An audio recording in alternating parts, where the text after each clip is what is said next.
Hello again, welcome back to my video, and today I'm going to talk about my comic, The Lives You Live.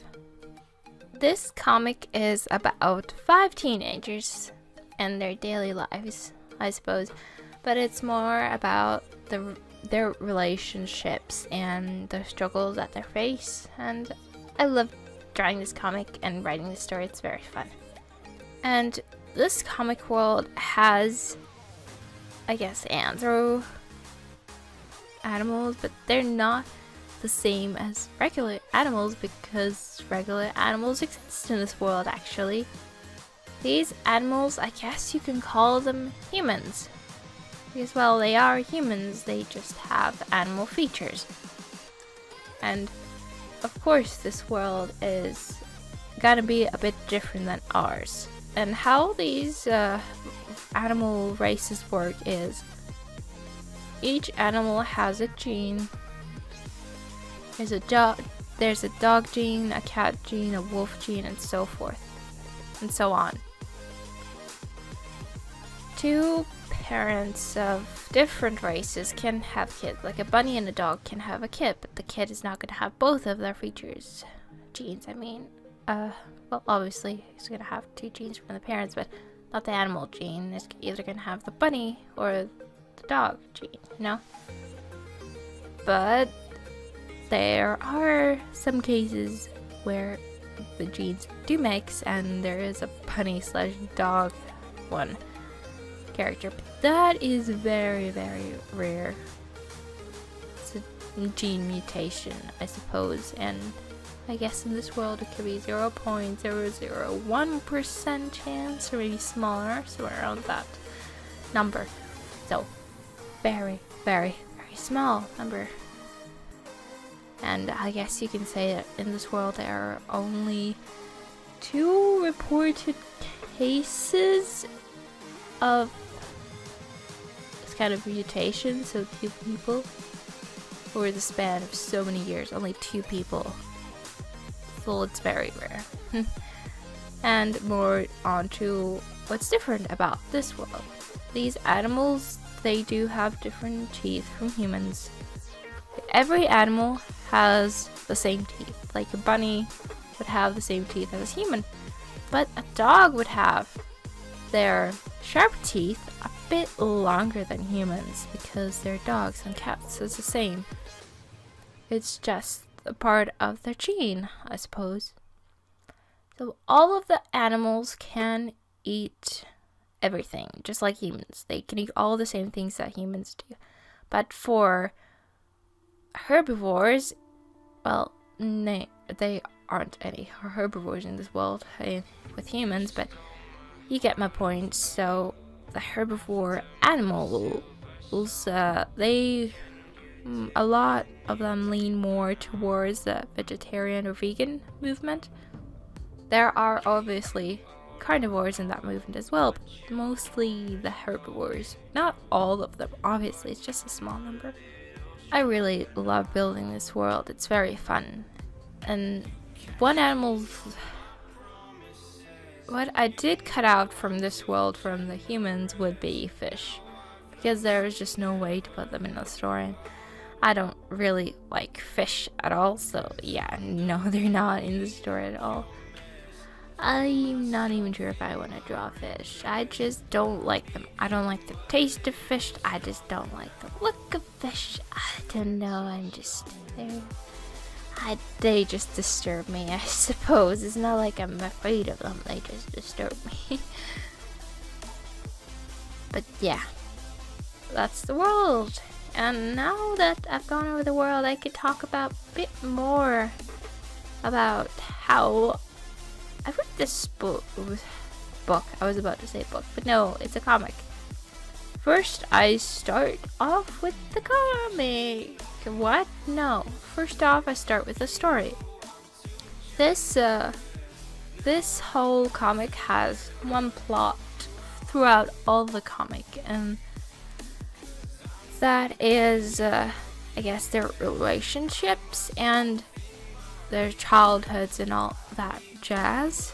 Like, there are different stories with each of the characters, and that's go And that goes on throughout all of the comic. That never changes. That's always there in every chapter. And it gets talked about again and again. But each chapter has a different main plot. And that would be the case. I guess the case would be the main plot. For the first chapter, the main plot was the murder case for the bunnies. That was the main plot. But there were also other things sprinkled in, like the letter from Natalie's dad.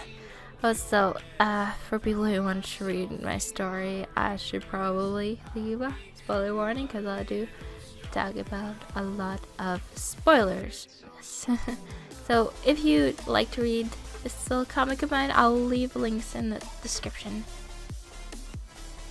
And so her dad left a note, and that is one of the reoccurring plots in the main story. And that will be talked about as well. And Rico as well in the first panel of the second chapter, that also will be talked about again. Because that's one of the reoccurring plots of Rico. It's something that doesn't change throughout the story. Okay, let's get on to more. So, next step is putting out thumbnails. Before the first time I started this story, I didn't have a plot, didn't have anything. I just drew as I went. This whole thing started out as a 24-hour comic challenge. That didn't work out. I just made the story too big, and so I changed it. Originally, the story was a bit like that as well, but in the end, like, Rico, like, kills someone, and, like, that was dark, and it was like, but at the end I was like, but like Rico, I don't want him to be a murderer. So I changed that he's not a murderer anymore, definitely. Like, I felt like the story just ended right then and there, so I changed it and extended it, and I like it more now. But at some point during the first chapter, I just wrote the story out and put out all of the thumbnails, and I think that was around page 16, I think. It was around the time that I just figured out the case. I'll be honest, I didn't figure out the case until that, like, chapter, so, like, there was no case at all yet. Yes, I know, that's bad, but it worked out in the end. It worked out in the end. And now, the second chapter, I drew all of the thumbnails already for the whole chapter. The story was already done before the first chapter ended, so